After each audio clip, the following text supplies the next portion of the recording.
John Steinbeck's Of Mice and Men full book review. Now, this one is pretty much one of the most interesting books I have actually read. It's one of his most notable books, other than The Grapes of Wrath.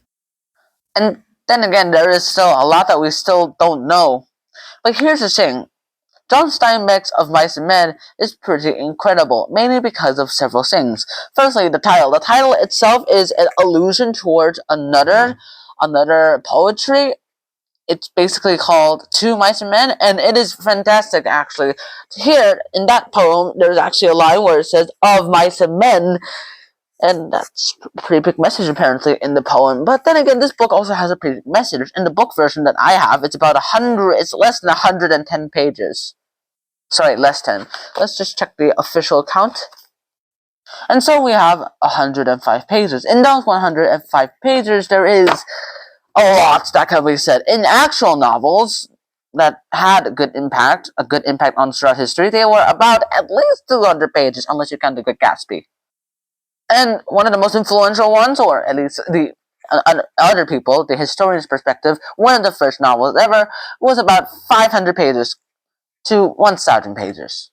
In the end, however, in these 105 pages of Mice and Men, you are able to go ahead and learn pretty much a lot of things, whether it's during the Great Depression or how people survived, and the bonds of friendship, how the bonds of friendship are usually the strongest thing ever.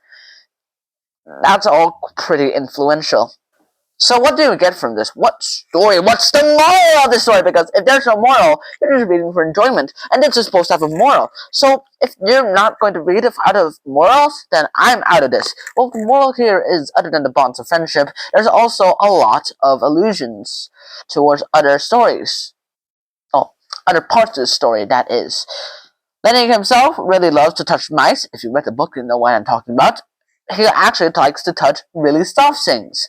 What he really does with those is that what he thinks he likes to touch, he kills them accidentally, because as was mentioned previously on the channel, he's super strong. And he doesn't seem to know it. Well, he does seem to know it, but he doesn't seem to be aware of it. George himself and Lenny, they're both opposites. George is small, Lenny is big. George is intelligent, Lenny is, well, very dumb, a doofus. George is weak, well, in terms of strength. Lenny is really, really strong than the average person. As you can see, these two are the perfect contrast. They're like the perfect two enemies. This guy uses his intelligence to defeat the Goliath.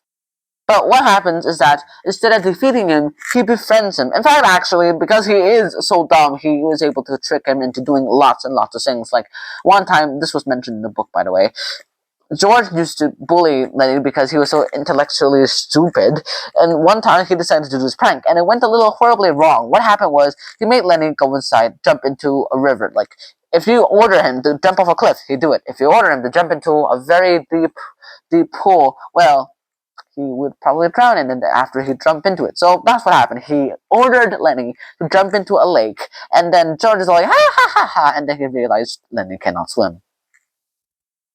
Afterwards, George went in and grabbed him and pulled him out and expected Lenny to give him hell. But Lenny's like, thank you for saving me, even though he was the one who ordered him to go inside. Ever since, George said no bad things to Lenny ever again. Afterwards, there is a lot that happened. For John Steinbeck, there is one good thing about Of Mice and Men that he probably didn't regret about. He based his character Lenny on someone he knew. For those of you who don't know John Steinbeck's life, while he was during high school and while he was in school, he would do some odd jobs working at ranches in his hometown of California.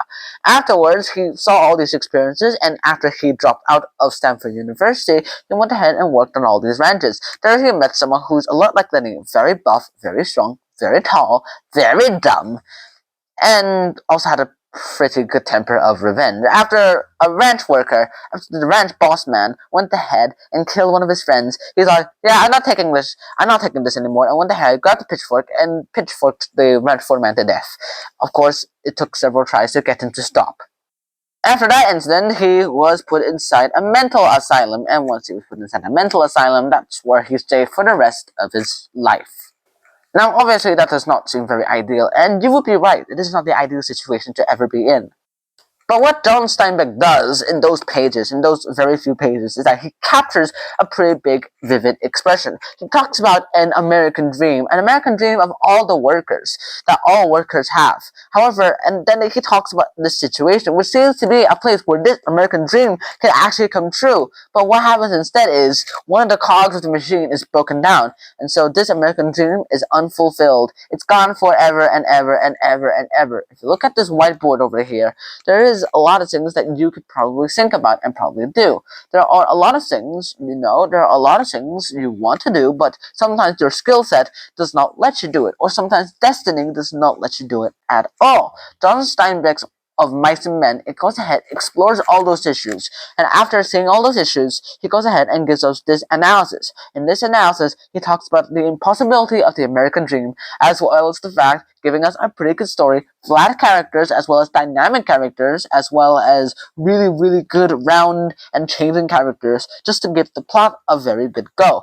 Afterwards, so much more has happened that I cannot describe this. I'm not going to go into the plot. I did that in another video, but you can always go ahead and watch it. For this video, though, you have to go read of Mice and Men just to see the whole point of what makes it so great. Why is it so great? And how? How could you learn from these experiences yourself? How can you go ahead and do something worthwhile while still be a little bit small, but be really impactful? Sometimes showing the best mercy to someone is to let them go. If you love someone so much, you have to let them go sometimes. So in the end, that is John Steinbeck's Of Mice and Men full book review. I hope you guys enjoyed this episode. I hope to see you guys soon. And so until next time, now, peace. Bye bye. Close your eyes.